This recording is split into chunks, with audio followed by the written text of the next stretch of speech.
Hey, good morning, everyone. And again, welcome to this edition of Reverend Jimmy and Reverend Dr. Miller as we share with you this morning in our live broadcast. It's Friday, and if it's Friday, it's Relationship Day for Dr. Miller and myself here at what Dr. Miller calls Miller Studios. Thank you for joining us this morning. This morning is a topic that is near and dear to our hearts. It is a topic, all of our topics are centered around relationships and helping maintain a healthy relationship, building and maintaining healthy relationships during this time that we're still sheltered in place. Even though things are opening up, many of us are still sheltered in place, and it's going to be like that for a while because some of us have conditions that we have to be considerate of. Others just don't feel safe without a test. So we want to continue to bring you this opportunity to build your relationship, help make your relationship better. And today we know we are celebrating Memorial Day this weekend. So heads up and hats off to all of our military veterans and our military and our first responders and all those who are serving this great nation. We say, celebrate your Memorial Day in fine fashion.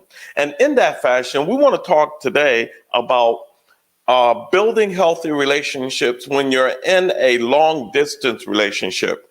We're calling this Coast to Coast Love, tips for a long distance relationship. Yes, and having been a military family for now over 36 years, going on 37 years, we definitely know what it means to be in long distance relationships.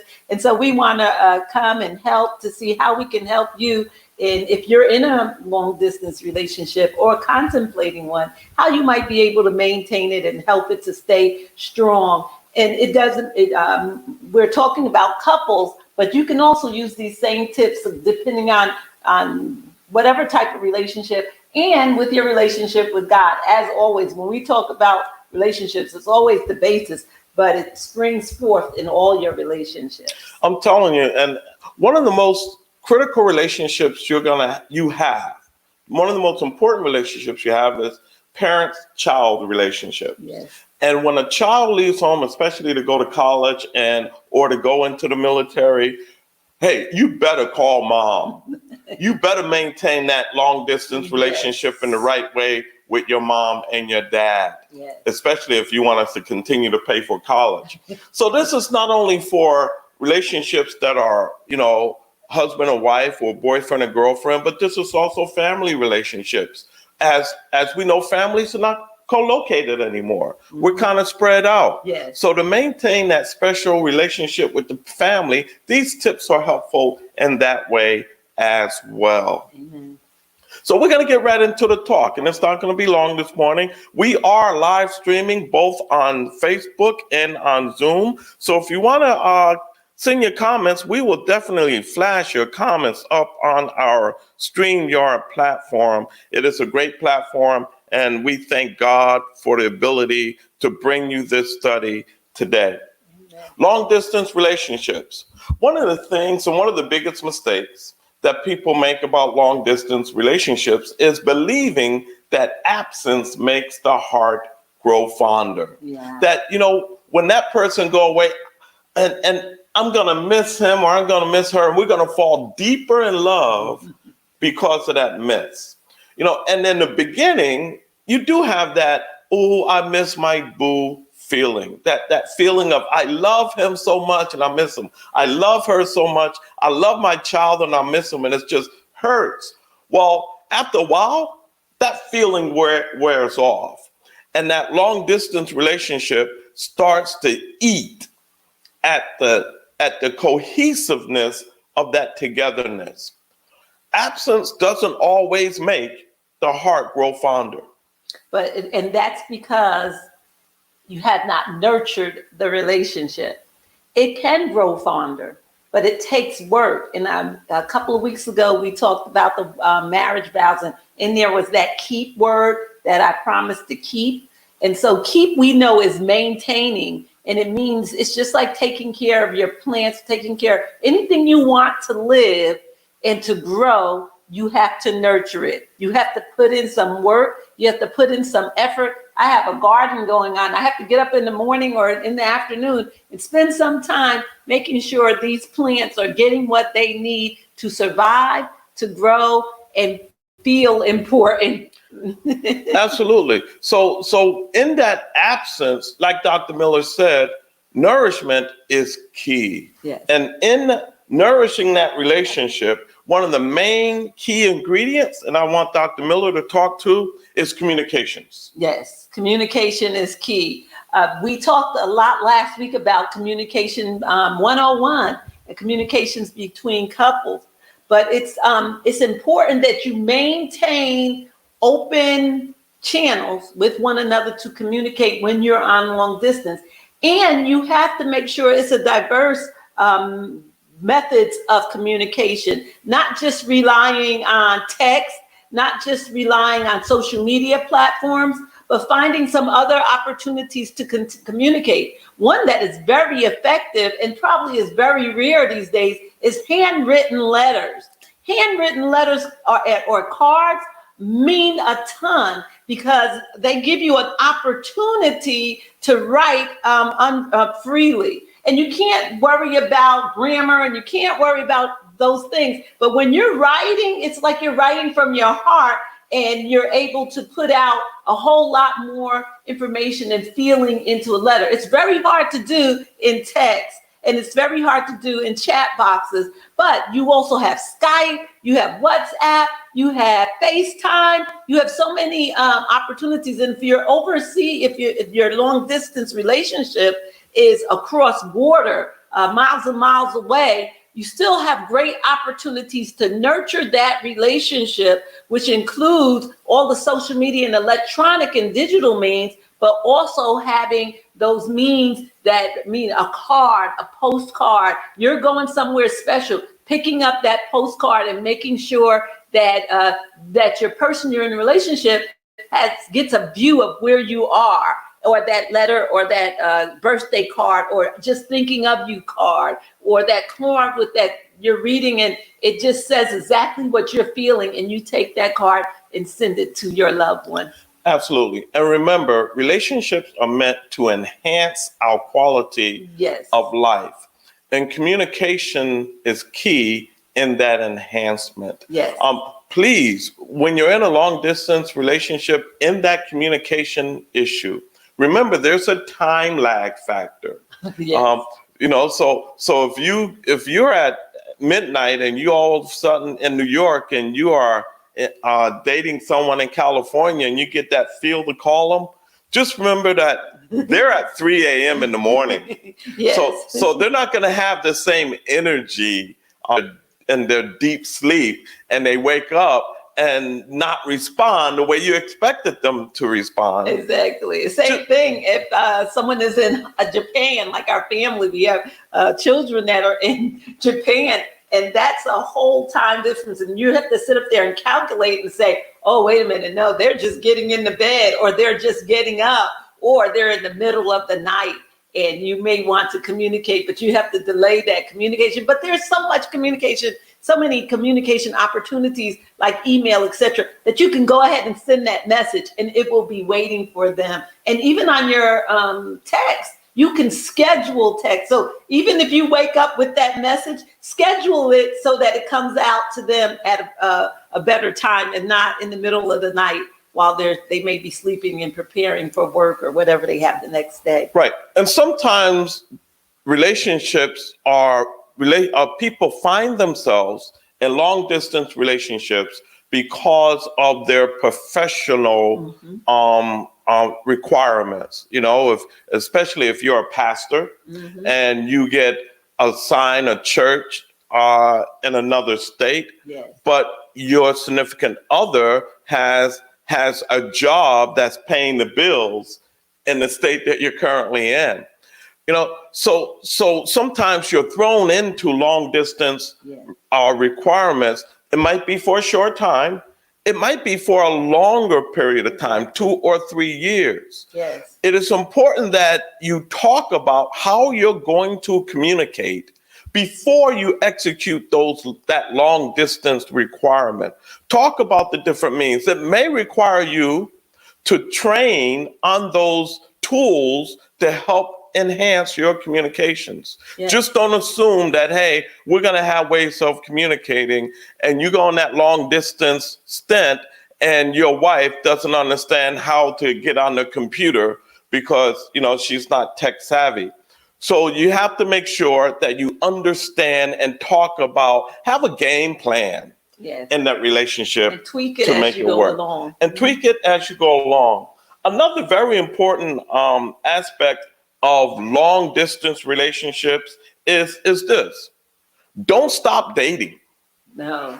Try to keep the things that make that relationship special when you're with one another consistent when you're apart.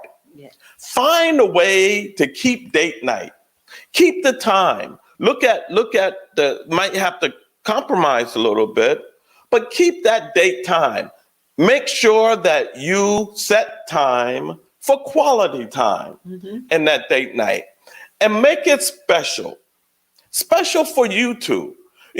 Some people do not like champagne and caviar on a date. To some people, just looking at a movie or reading a book together is enough to make date night special.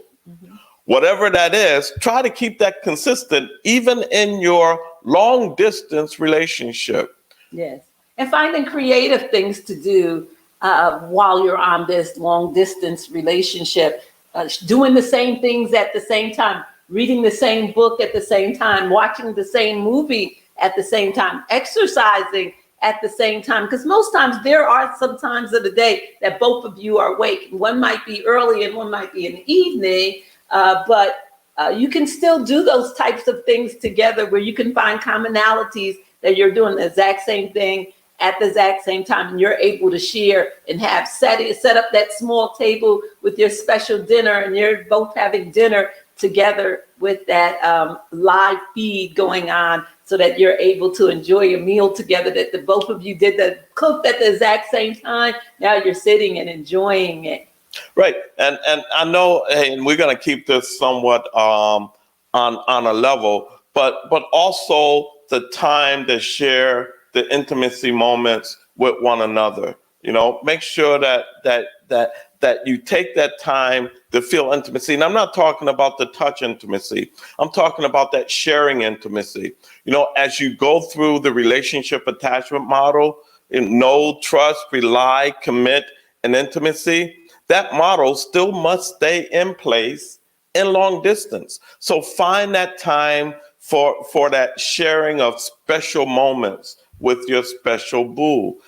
That special moment, with your mom, when you call your mom and you have your mother-daughter time, keep that mother-daughter time. That father-son time, keep that time and find ways to maintain that special time with one another. It's important to develop and enhance relationships. I was talking to someone just the other day, and her mom live in different places, and she was ill, but her mom managed to just stay online with her all the time, trying to support her and help her through this illness, even though she was not able to come. So that was extended. I know people that are in relationships and distance, they're talking on the phone, and they may even fall asleep with the phones in their hand, but they found that intimacy that where they weren't willing to hang up, but they fell asleep. So it creates, but Reverend Miller, that no is always a great opportunity of getting to know, and you can find good questions and games and things that you can play across the miles.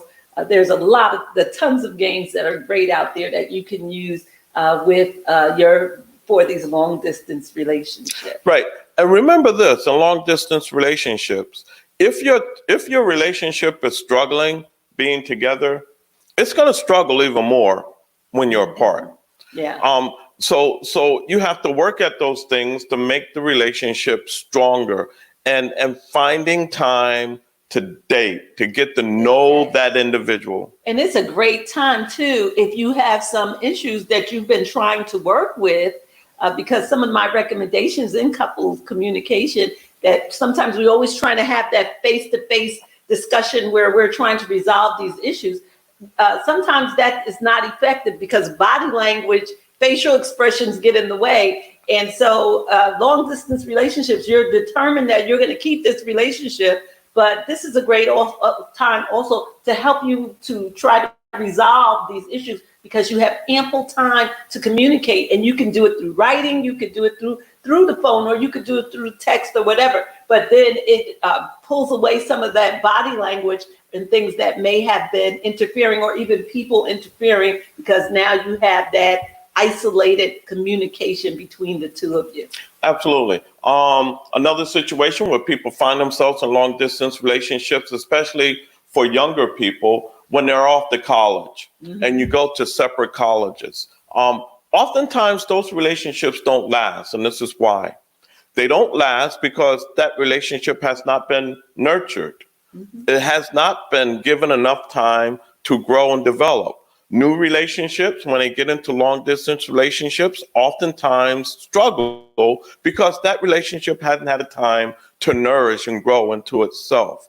So it's important to strengthen your relationship with those things that we talked about. Yes. Strong communications, keeping the date night going, those things. And another thing that is very important in keeping a relationship that is a long distance relationship strong is trust and honesty. Yes, you have to be trustful of one another. You have to build on that trust and knowledge that comes with knowledge, and being honest and open in your communication, not holding things back, because I don't want to get him or her upset and they're that far away from home. So I'll give them the abridged version. I won't give them the truth and honest, and putting all the things. You're away at college and you're meeting new people and you're seeing that you're growing and going in another way. You need to be honest with that person, because they're probably experiencing the same thing, and you're going to both realize that, hey, yes, we're great friends, but now we're growing in opposite directions. And now you have the opportunity to say, hey, yeah, it's okay. You go ahead and continue to grow that way, and I can continue to grow that way. And if we come back together sometime, great. But honesty allows us to have those conversations. Oftentimes when we're dishonest, we are holding back because we don't want to hurt people's feelings. We don't want to put ourselves in the spotlight. We don't want to feel that angst and things of telling the truth. However, oftentimes it will bring up open communication to say, oh, I was just thinking the exact same way, but you never brought it up, so you never knew. And so you're walking on eggs, doing things behind one another's back, sneaky stuff. And why? Just get over it. But long distance relationships is easier if you're honest, and if you're meant to be, you'll come back together at some time. But it's better to be open, to be trusting, to be honest in all your relationships. Absolutely. Now remember, you're not going to be a hermit when you're on when you're in a relationship. You're going to develop new friends.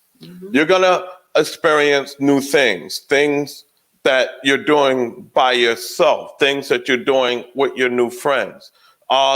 When that person leaves on that long distance requirement, the person that stays behind will start to develop new friends and new things, and friends that you do not have in common.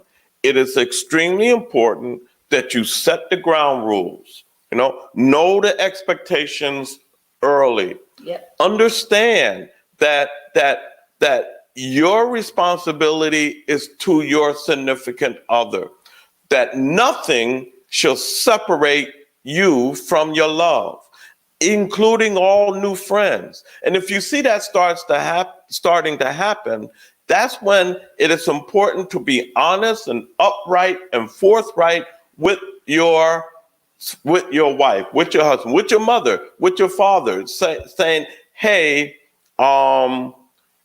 we need to talk. because I'm having feelings and we need to understand what these feelings are. That way you could set the ground rules straight. Hey, we talked about this. We agreed about this. We know what to expect in a long distance relationship. Right. So let's work through it. Yeah, because the boundaries have to be set before the boundaries are crossed. You can't wait till after the boundaries are crossed, because then it's all muddled. But when you're in a long distance relationship, the expectations and the boundaries have to be set before time. I'm aware of different people enter into relationships with people in other countries.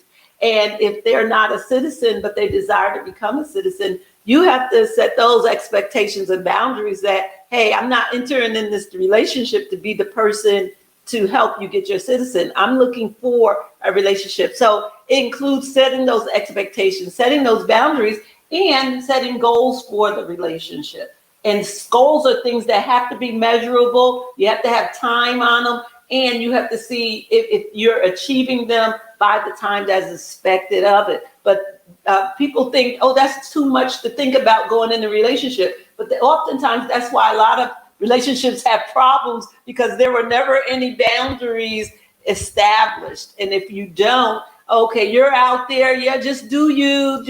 I'll be here when you come home. But you never set any boundaries, no expectations. I remember counseling people at some time and say, oh, who's that? I hear your phone pinging constantly.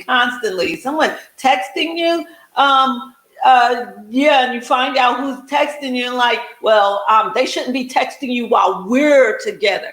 No, if it's someone that's another person and you're in that relationship, the expectation is that you're not in another relationship if you're in a relationship with me. So you have to say that to some people, and some people believe, especially on long distance relationships or relationships where we're just dating and seeing one another, if you have a goal that this relationship is going to go farther and you both agree on that goal, then that expectation should be set that if we're going to make the goal that we're going to establish a healthy relationship, then you can't have all these other relationships going on. And it's important because I know it's funny, Reverend Miller said about developing friendships and relationships other places. It can almost seem like the person has another life. And you have to be intentional on helping that person feel a part of your life and helping them if you're attending another church, bring them now it's easy with social media, invite them to come to your church and to see it live stream, whatever. But bring them along, maybe introduce them to a group on a Skype, say, hey, this is my girl, so-and-so, I wanted you all to meet her, or my guy, but make sure you help them to understand and be a part of what you're doing. They can't be fully a part of it, but you can help them to feel that they're part of more of your life than not that you have two different lives going on. Absolutely.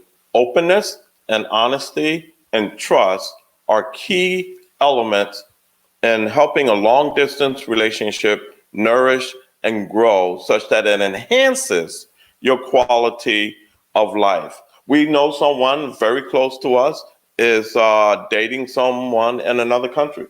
Mm-hmm. And, I was so happy to hear that the individual set the ground rules early. Mm-hmm. Said, hey, I'm not your meal ticket to America. I will never be your meal ticket to America. So if that conversation ever comes up, it's over. Mm-hmm. So, and that was a good way to set the ground rules early.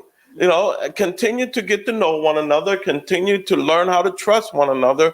But the ground rules are set early, especially in these times where people are meeting people online, over the internet, yes, across the world, in apps. Dating apps. Mm-hmm. So you really have to take the time to get to know the individual, get to understand who they are. And I know it's hard not to fall in love. Yeah, but you another point I need to bring up, which is very important because so many people are meeting each other through electronic means, that you have to do all you can to ensure that you're not catfished.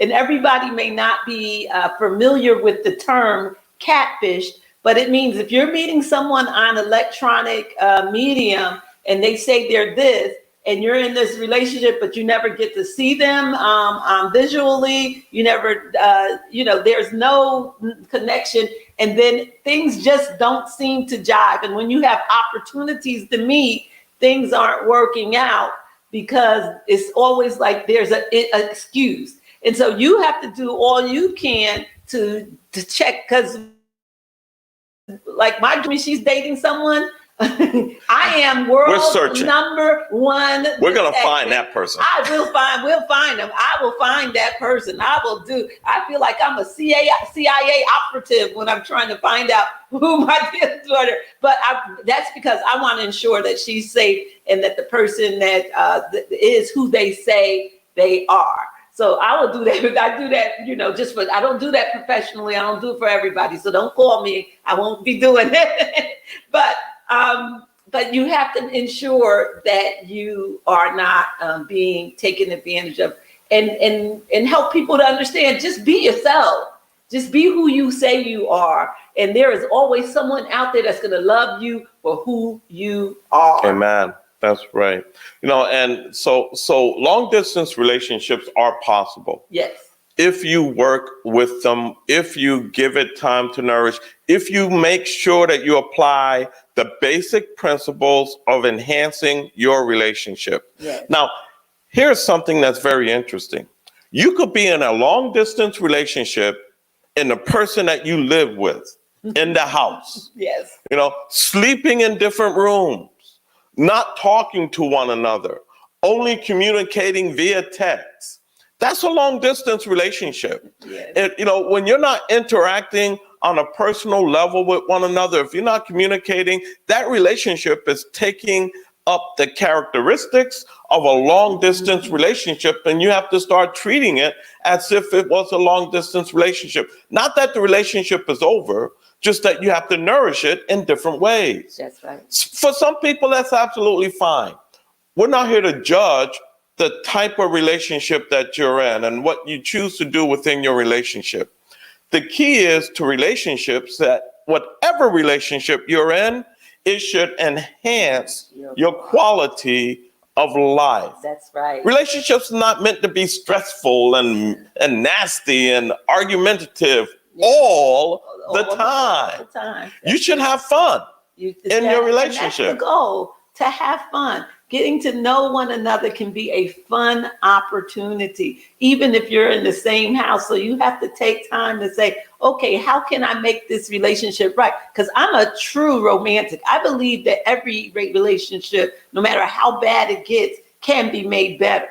But it takes intentional work, because both people in the relationship have to want the relationship and be willing to do whatever it takes to make it work. And I've seen couples go through the weeds and the slop and crap and come out to have amazing relationships afterwards. But you have to be open and willing to do that. And so it takes some effort. And even if you are in a house and you're not talking, and there's some blockage and some obstacles that are keeping, you can work through those things. It just takes finding the right professionals, finding the right resources, finding the right tools. And you have the number one. If you're a believer, your Bible will help you right there by itself. Just your prayers to Jesus Christ will help you right there by itself. Your desire to follow Christ and work out your love for him and your love for your neighbor will help right by yourself, because you get rid of those attitudes of the world and you operate out of those fruits of the Spirit that can draw any relationship near or far closer together. Amen.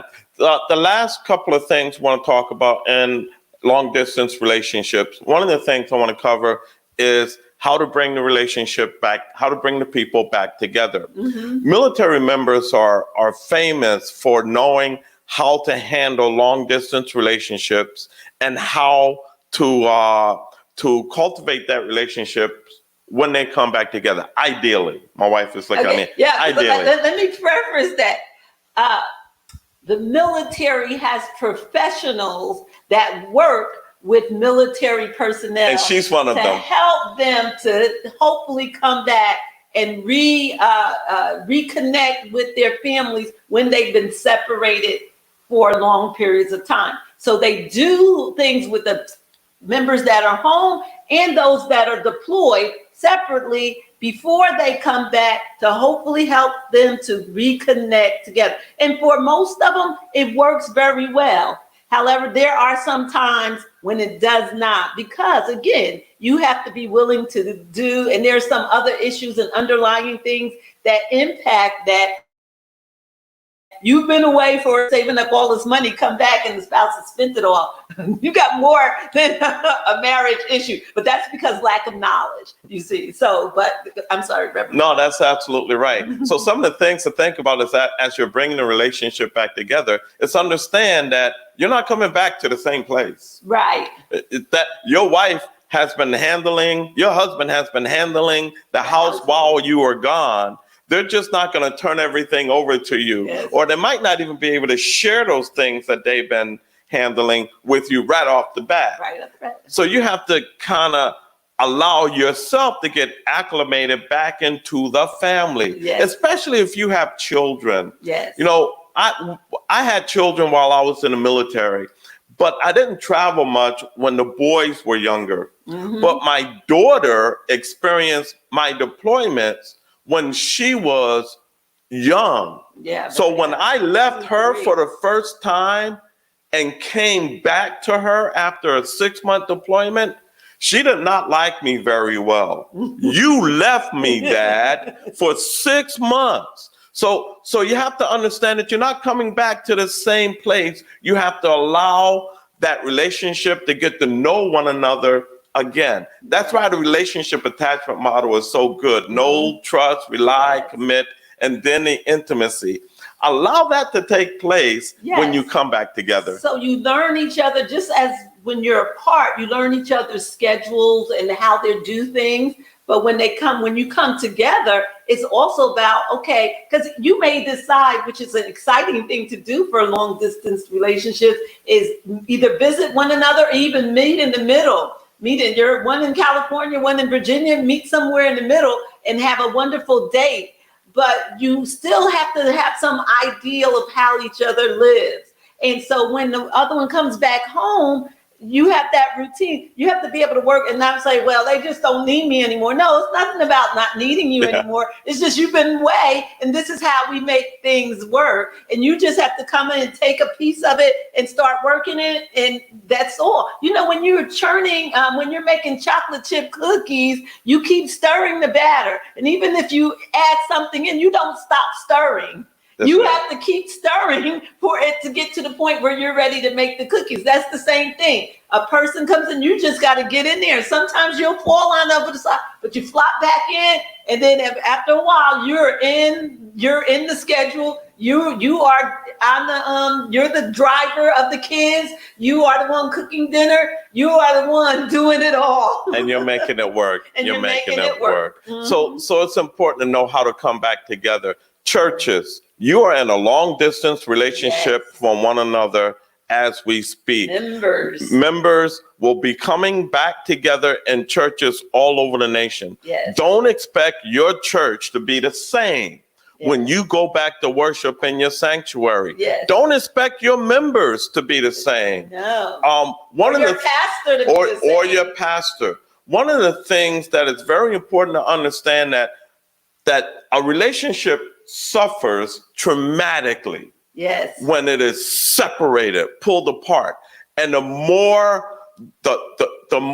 violent the separation, the more that suffering occurs in the relationship. Mm-hmm. And that relationship experienced something that many people in the military experience: post-traumatic stress. Yes. And post-traumatic stress causes people to act in ways that they would not normally act on normal circumstances. That's right. So understand that as you come back together and you're bringing that relationship back together, you are rekindling a stressful environment, trying to bring it back to some degree of normalcy. Yes. So it's important to understand that it has gone through post-traumatic stress. The way to ease that coming back together is things like this. Always talk. Always communication. Now, the other thing too is you have to break that up, that separation. You have to meet somewhere, sometime to help you to remember why you love this person, why mom is important to you. So the last thing I want to talk about is plan rendezvous. Plan meeting places that you would not normally meet, especially if you're in California and your boo is working now in New York. Plan to meet in Oklahoma, someplace where you never thought you might meet, at a Ritz-Carlton, and enjoy the fact that you're meeting in a different place, but plan rendezvous that are exciting to the relationship to give that experience good feelings, so that when you think about that long distance relationship period, you're thinking about things that bring up good feelings instead of, oh, I just missed them. He was just gone. Now, create opportunities to have good feelings about that relationship. And I wanted to back up when Reverend Miller was talking about churches being long distance. People come back, and especially after COVID-19, because a lot of people are coming back in the grief cycle and that post-traumatic stress. So we have to be understanding, because things are going to be different. You're not going to be able to sit in your seat. Someone's going to say, no, you can't sit there because it's not safe for you to sit there. And you have to wear this mask, even though you feel masked or uncomfortable. And yes, you have to wash your hands or keep them sanitized, even though you might break out, but we find you methods. But so we have to work with one another, communicate with one another, show that love for one another, so that we can continue this relationship. And Reverend Miller just said, even at a distance, as a church, when we're separated, I know at Barrack, we have the initiative, remain connected, encouraged, and informed. And we use it with this, that we stay connected, encouraged, and informed. So my class leaders are maintaining those relationships so that they don't seem so long distance. So every week they're checking on their members, and we meet every week as a church so that they can be connected, that they are encouraged through this, and they are informed about everything that's going on, including about the church opening or not opening or whatever we're doing. And so that is what enhances the relationship for them. So when I call them, they're like, oh my gosh, thank you so much. My class leader called me, and I feel so good because someone is taking time to check on me.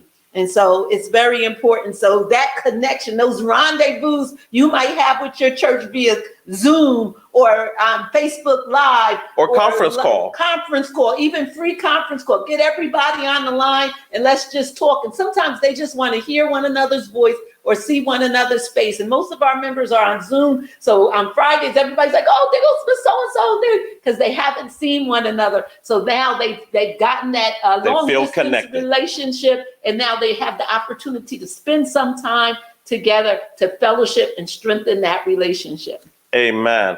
Thank you for joining us today. Yes. Hopefully, if you're in a long distance relationship, continue to nourish that relationship, help it grow such that your relationship enhances your quality of life. And enhances someone else's quality of life along the way. So, yes, thank you. I just want to thank all the people who commented on today on our lesson. Thank you, Reverend Nicole Harris, for your comments. Very timely and very important. Sister Ari, Reverend Ari, thank you for being with us today. My cousin Antoine Miller, say hi to your twin brother for me there, cuz. Good to see you, one of so many twins.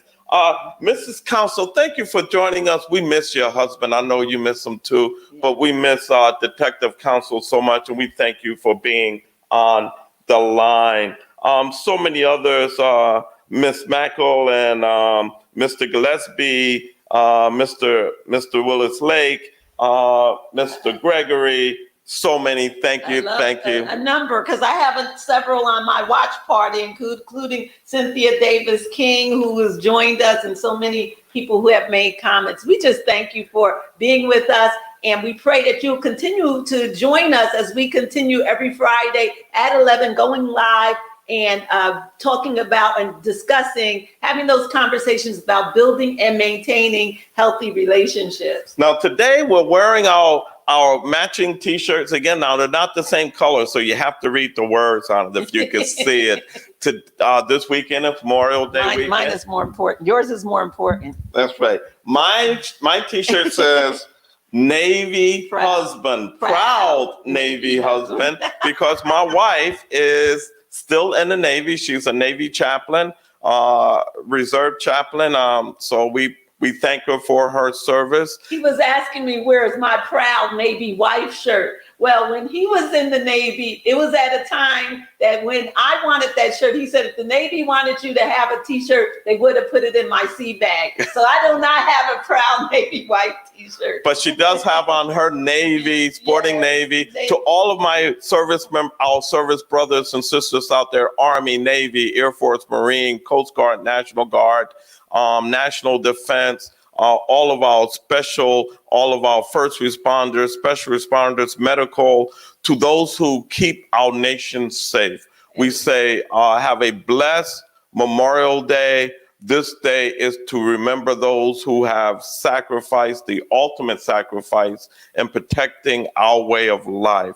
Yes. So God bless each and every one of you. Yes, we're thankful for the lives of those that have gone on before us, going way back to the Civil War, where Africans were the first to unearth soldiers so that they might have a proper burial, a Memorial Day, and thousands of them marched and had a parade and buried them correctly. So we just thank God for service of our people who have made to ensure that we maintain our freedoms as we continue to fight for our freedom, spiritually, physically, and in all ways. And so thank you. And may you have a blessed and safe Memorial Day weekend. You have been connected, stay encouraged, and stay informed. Amen. Amen. God bless each and every one of you. Good day now.